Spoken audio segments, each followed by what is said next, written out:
And then like also talking about, with the show, I remember you had a match with a wrestler from Pro Wrestling Noah that was Mm. also seen in the wrestling. What was that whole experience like to you? Because like I never always thought like how is it when you're wrestling someone that doesn't speak, the same language? How is it like with the language barrier? How do you guys communicate and how do you guys wrestle? What is that?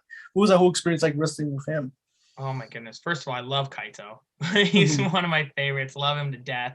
Uh, but honestly, it's all body language at that point Hmm. because you can't call anything, right? Hmm.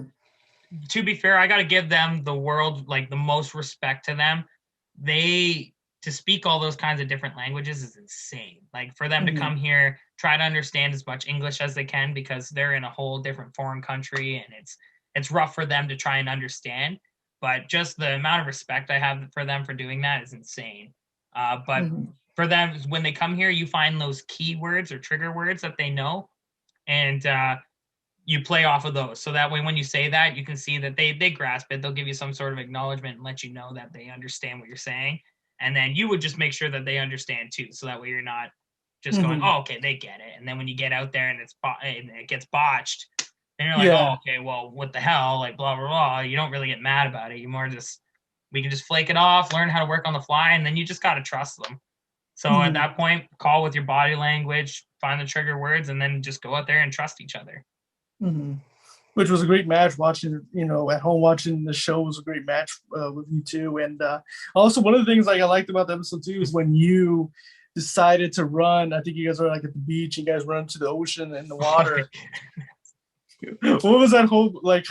What made you want to do that? What was like the story behind it going in there? I definitely did not want to do it. I think someone told me to just run in there, and I was like, "You guys are nuts." They're like, "Jesse, just do it. It's for film." Oh, I guess. Well, you got to do it when the camera's on you. Yeah. So, so I remember going. Rex told me, he's like, "Listen, man, if you run in there, I'll run in there with you." And I was like, all right, fine. Well, if somebody's coming in with me, I'll go. Of course, we go running, and Rex goes, "See you later," and I'm Yeah, just right he into the just goes water. beside. Yeah.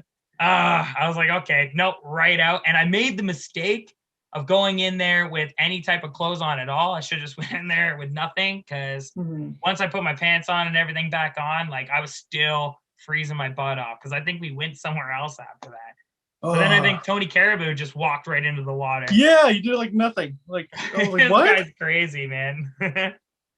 Because I really like reaction was like, "Well, what is he doing?" And you just see him like walking in there, Just like cruising never. like it's nothing. I'm like, Yeah. oh well, wish my I didn't feel my legs. I like how like Damien even asked Kaito like, "Oh, do you guys do this in Japan?" He's like, "No, like we don't do that."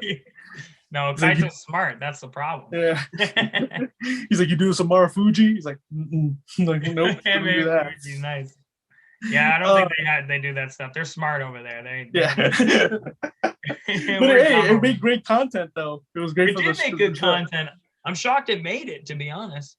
Well, even like watching back like that episode, was it that when it premiered, was it the first time that you actually saw it, or did you watch it before it even premiered? They actually released it a year or two after they did it. Mhm. So whenever it took them to edit everything, they released it, but it didn't really get far. So I don't even think they released it with like MTV and everything yet. I think they were trying Mhm. to finish the season out. Mhm. So when we got our episode, we were episode what were we? 4 or 5, something like that, maybe Yeah, I even believe yeah, 6. 5 or 6. Yeah. Yeah, something like that, which I know they still finished it off with. I think there was another 4 episodes they still had to go film. So, Mhm. or even 3, whatever it was. It took them a little bit, so they filmed it and they sent it to us, but it was like locked in a YouTube thing. So Mhm. we just watched it on YouTube for the longest time, and then all of a sudden I started hearing about people watching my stuff on MTV and MTV Canada, Viceland, and it started blowing up all over the Mhm. place. And I was like, oh, I didn't even realize they were airing that now. I thought it just kind of was one of those things we did, and it just died. So I Yeah. was like, well, it was a cool experience, but I mean, nothing really happened with it. And then all of a sudden, I'm going to New York and I'm meeting people at a TGI Fridays, and they're telling they're telling me that they saw me on Viceland. They're like, "Oh, I know you. You're Jesse Bieber," and I'm like, "Are you kidding me right now?" Like That's awesome. it's a pretty sweet moment. I'm not gonna lie. Was there anything that didn't